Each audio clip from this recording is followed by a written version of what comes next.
অন্যদিকে বাঁকুড়ার রায়পুরে খুন হলেন তৃণমূল নেতা অনিল মাহাতো। মঠগদায় পার্টি অফিসে বসেছিলেন তিনি এবং তখনই পয়েন্ট ব্ল্যাঙ্ক রেঞ্জ থেকে তাকে গুলি করা হয়। হাসপাতালে নিয়ে গেলে তাকে মৃত ঘোষণা করা হয়।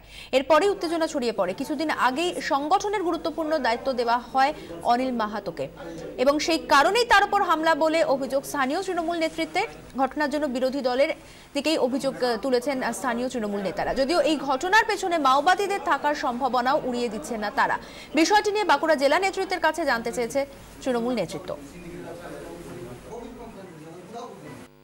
আমার কাছে খবর আছে ওকে গুলি করে মারা হয়েছে।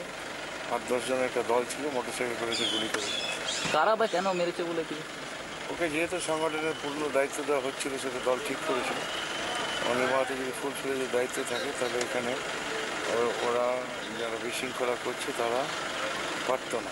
মাওবাদী থাকবে না এটা উড়িয়ে দেওয়া যাচ্ছে না। আমি কথা বলছি গিয়ে, কিন্তু আমি শিওর যে বিরোধী দল যারা আছে তারাও এর সঙ্গে যুক্ত আছে।